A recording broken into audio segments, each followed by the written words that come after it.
What is going on, everyone? Welcome back to episode 18 of the All Aussie Rules podcast. This is episode 3 of the week, which is crazy.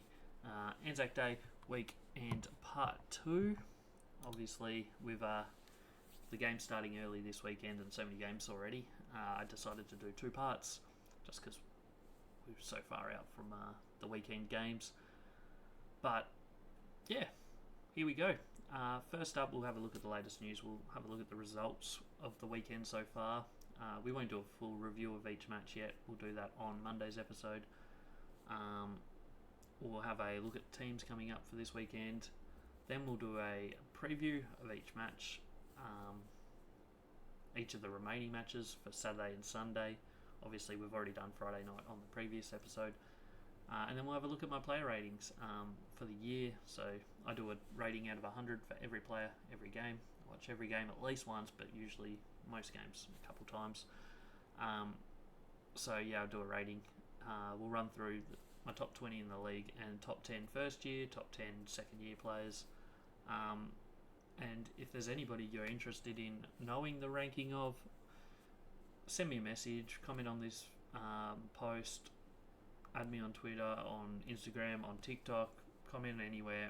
Let me know who you want to know about, and I will do my best to give you, what I think about the player so far this year and their rating. So, without further ado, we'll jump into the proper content of this episode. First up, we'll have a look at the games so far this weekend. Obviously, Wednesday night, Melbourne beat Richmond by 43 points, comfortable win. Not their most impressive performance they've ever done, but they got the job done, and that's all that matters in the end. So they get another 4 points. They're cruising along quite happily at the moment. Thursday, we had the 2 ANZAC Day games this year. First one, the traditional Essendon versus Collingwood game, and that was an absolute cracker. Ends in a draw. Bombers kicked away early, kicked the first 5. Collingwood pegged them back. Hit the front a couple times. Bombers kept fighting, had a chance to win it, missed it. Collingwood had their chances too. Brodie Myercheck kicked 2 out on the full in the final quarter, but in the end, ends up a draw. Both teams probably reasonably happy. Essendon go to 4.5 wins, Collingwood 3.5 wins. So both teams both pushing towards finals this year, I think. Probably will be fighting out for similar position on the ladder based on what we've seen so far in 2024. Third game of the weekend, final game of ANZAC Day, was GWS versus Brisbane. GWS got the win by 54 points. Brisbane hung around in the first half, got blown away a bit in the second half, but I think 54 points is probably more than I expected based on what I saw in the game. Brisbane played some decent football. They just struggle up forward, and this was no exception. GWS were definitely the best team. I think the margin probably somewhere around 25 to 40 points would have been more accurate to what I saw on the day, but in the end, GWS are flying. They're probably going to be a top 2 team this year. Hard to see them not finishing top 2, in my opinion. Brisbane, they're struggling. They've only won 2 games. They've lost 5. They've lost 3 at the Gabba. This one obviously wasn't at the Gabba. But they're in a little bit of trouble. They're still a good enough team, I think, if they can work out their forward line to push for finals. But now the pressure's on them that they're going to have to win basically all the way through. They can only drop a couple more games for the rest of the year to be a genuine finals. They've probably got they've lost 5. You wouldn't want to be losing more than 10 or 11 to be pushing for finals this year. So they've used up half their losses already. So they've got a lot of pressure on them going forward if they want to push for finals. But the main thing they need to do is tidy up that forward efficiency and ability to score. We'll have a quick look at the teams for this weekend. Friday night, we've obviously reviewed the game, but we'll have a look at the teams. In for Port Adelaide comes Charlie Dixon, Travis Boak and Dylan Williams. Out goes Ryan Burton and Jed McEntee, omitted, and Ivan Soldo is injured. Zach Butters will be playing his 100th game, so congratulations to him. it's a very high quality first 100 games for him. St Kilda, Dougal Howard and Angus Hastie come in for the injured Dan Butler, and Zach Jones has been omitted. And for St Kilda, Riley Bonner's playing his 100th game, so 2 milestone men on a Friday night over in Adelaide. Saturday, North Melbourne play Adelaide down at Blunston. Riley Hardiman and George Wardlow come in for Eddie Ford and Tyler Sellers. Hardiman will be making his debut, so good luck to him. Dylan Stevens is playing his 50th for Adelaide. Matt Crouch, Himmelberg and Luke Pedler will be coming in for the injured Brodie Smiths and Sam Berry, and Lachlan Gollant has been omitted. Mitchell Hinch will be playing his 50th game. He's had a very good first 50 games. I rate him very highly, so good luck to him. Geelong v Carlton in what is potentially match of the round. Zach Tui, Reece Stanley and Cam Guthrie come in. Out, this is the big out of the weekend. Tom Stewart. Also going out is Toby Conway and Jai Clark. Sam de Koning will be playing his 50th game. Carlton, no changes from last week's team that beat GWS. Saturday night over at Optus Stadium, Fremantle playing Western Bulldogs. In for the Dockers comes Chapman, Frederick, Voss, Simpson. Out goes Jai Amiss, who got injured early last week. Neil Erasmus, Sam Sturt and Ethan Hughes. Cooper Simpson and Patrick Voss both making their debut, so good luck to them. And Sean Darcy playing his 100th. For the Doggies, Tom Liberatore comes back in, having missed last week under concussion protocols, I guess. Riley Sanders is omitted, which isn't a surprise based on what has been happening with him each week, being the sub or getting subbed out each week pretty much. He's a good player and he'll get his chance. Sunday games, obviously these are still extended benches. It's too early in the day for final teams to have been announced, but we've got Gold Coast versus West Coast. In at the moment goes Rory Atkins, Sexton, Day, McPherson and Moyle. Out goes Ethan Reid and Bodie Uland. Braden Fiorini will be playing his 100th game. For the Eagles, extended bench, but they've already got a few outs. Liam Ryan comes in. Gaff for his first game since round 1, when he might as well not have been out there. Luke Edwards, Harvey Johnston, Harry Edwards and Jai Cully. Out goes Tom Barras, who's been suspended for a week.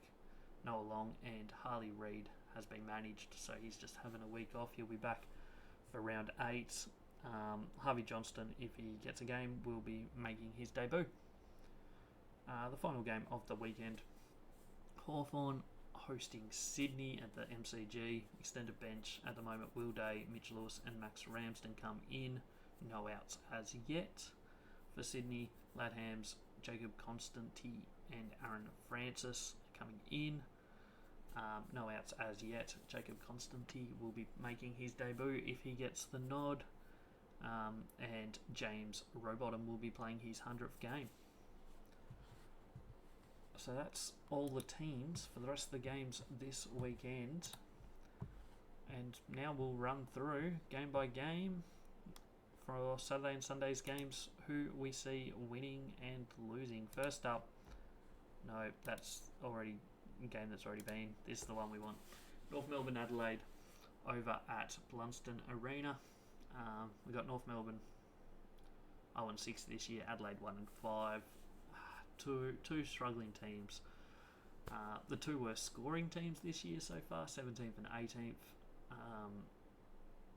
And Adelaide's defence is a lot better than North Melbourne's defence, and I think that's going to be probably where this game is won or lost.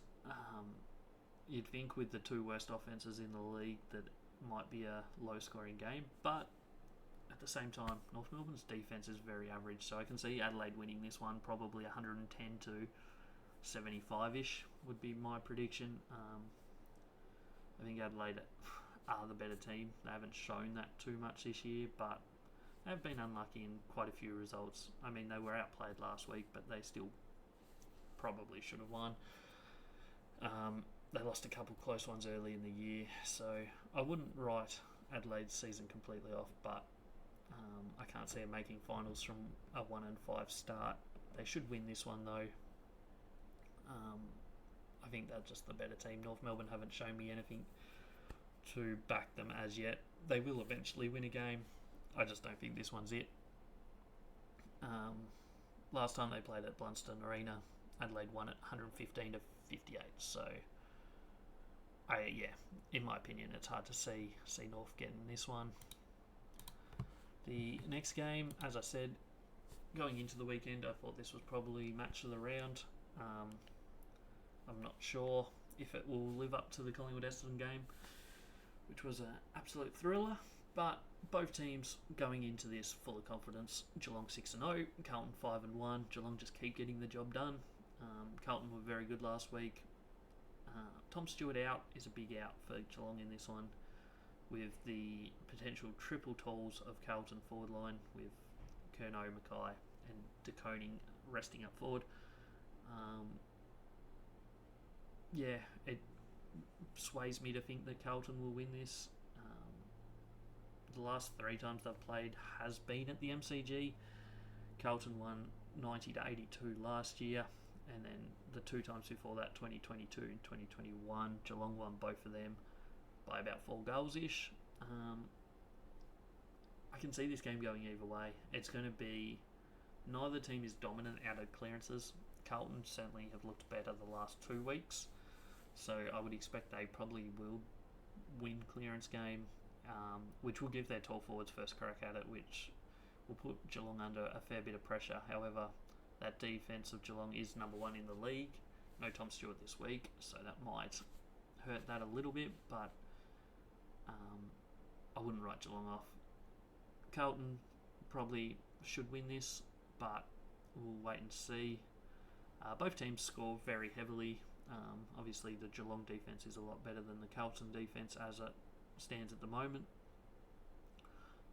Very similar play styles in many ways for both teams.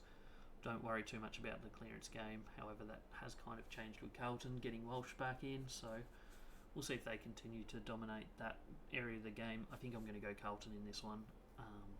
Narrowly though, I don't see them blowing Geelong away. And if you don't blow Geelong away, then they'll still be there, and every chance that they'll sneak over the line.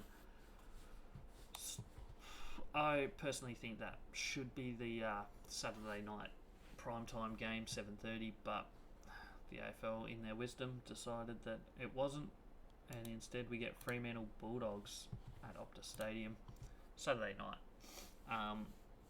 Fremantle, what can we say about them? They won their first 3 games. They've since lost their next 3, which is not great for them. They sit 9th on the ladder. Bulldogs, they've been up and down, which in my opinion has been their problem since the 2021 grand final that they lost against Melbourne. One week they can look like the best team in the competition, and then the very next week they can look like the 18th. And you just look at their last 2 weeks, and that says that. 2 weeks ago they played Essendon on a Friday night and looked not even like an AFL team. They'd move the ball pretty well out of their back line, and then they'd just turn it over by overuse and just making silly mistakes. They'd have people out and they wouldn't use them, and just poor decision making, I guess, and then poor execution of skills as well. And then last week against St Kilda, they looked like the best team in the league by far. They dominated them from the start, and it questions why we can't see that from them every week. They have a very good midfield. They should be able to be better than they are, I think. However, we'll see how this one goes. Obviously, Fremantle's defence is where they win games. Obviously, they've lost the last 3. 2 of those losses weren't bad. They were at Adelaide Oval. You forgive both of them, I think. The one against Carlton by 10 points, and then the following week against Port Adelaide. Last week's game, though, we do not forgive. That was terrible. Underperformed big time against West Coast. I think on the stat sheet, Bulldogs are probably the better team here. Certainly in the better form based on last week. But home ground advantage, even though Bulldogs did win at Optus Stadium last time they played Freo over there, round 6 last year. I think Freo should win, but I wouldn't be surprised to see Bulldogs win. There is an interesting stat that I think I saw the other day that Bulldogs last 4 times after the week after winning by 50 points. The next week they lose, so that's a bad sign for them, but it lives up to their inconsistency. Like what I've been saying, they just time and time again look good one week and terrible the next. But hopefully we get 2 weeks in a row where the doggies look alright, and maybe we'll get a good game on Saturday night. We go across to the 2 Sunday games. First up, Gold Coast hosting West Coast. Gold Coast 3-3, 3 wins at home, 3 losses on the road. This one at home, so you'd expect, just put her in the book, they're going to win. West Coast, they've won the last 2 weeks, they look a lot better. 3 weeks ago they looked like they had kind of improved against Sydney, and then the last 2 weeks they beat Richmond, and then they smoked Fremantle on the weekend, which was an impressive result for them. Still can't see them pushing towards finals, but maybe they can upset a few more teams this year, end up with maybe 6 or 7 wins, maybe even 8 wins for the year, and improving with a lot of good young talent. Maybe this will be a good season to give them some confidence heading towards next season. I can't see them winning this, but I've said that last week, and they got up, so I'm going to go Gold Coast. Confidently go Gold Coast. I don't see them losing at home. West Coast are definitely improving. I think this probably ends up with Gold Coast kicking probably 115 and West Coast doing pretty well with 80 odd. If they can keep Waterman in the form he's been in the last 2 weeks, you never know. He's kicked 11 goals in 2 games and looked like the best forward in the game. But I'll be going to Suns here. I just couldn't back the Eagles confidently. Final game of the round, Sunday evening, is Hawthorn Sydney. Who wins this one? You'd have to say Sydney, wouldn't you? MCG, but Sydney 5-1, Hawthorn 1-5. Sydney were up and down a little bit last week. They ended up kicking away off the bye, so they were all right. Hawthorn, they got their first win of the year, but it was only against North Melbourne, so I don't know if we can read too much into that. Sydney just looked like the all-round package. Brody Grundy's played his best game in 2 years last week. He's been good all year this year, but he was very good on the weekend. Back to that number 1 ruck role, and he's showing what he can do. The whole Sydney midfield is dominating. Every single one of them. They're just all in very good form. As you can see across the stats there, they just look the better team in every facet in this match. I personally can't see Sydney missing the top 4. I think both Sydney teams are pretty much locks for top 4. I think Carlton and Geelong are probably almost locks. So I think that's basically your top 4 there. So I think the rest of the competition is probably playing for 5 to 8. Only teams I could see potentially making the top 4 outside of those 4 is Melbourne, if they get some consistency into their game. Port Adelaide, maybe if they can keep winning, or if they can start winning against some of the tougher teams. And maybe Collingwood if they turn it around to play like they did against Port Adelaide and what they did last year. So yeah, that's how I see it. Sydney win this by probably...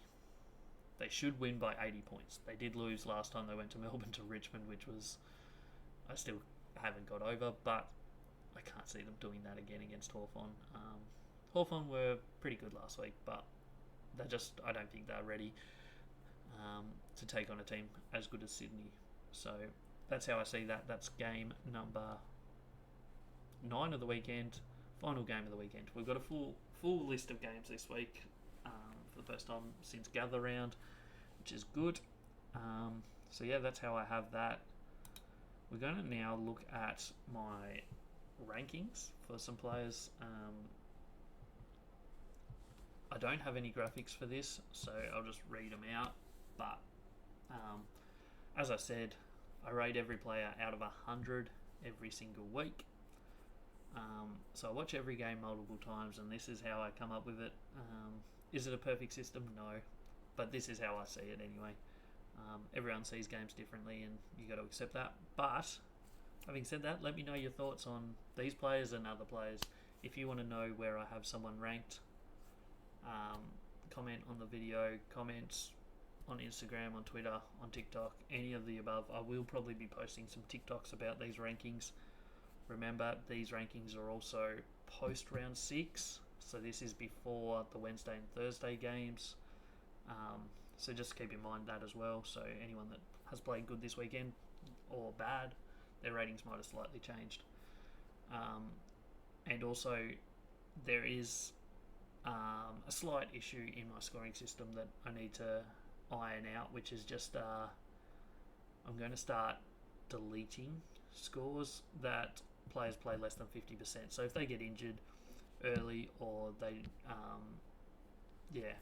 start a sub and don't come on until 2 minutes to go, we're not going to count those scores in their average. But at the moment, those scores are in.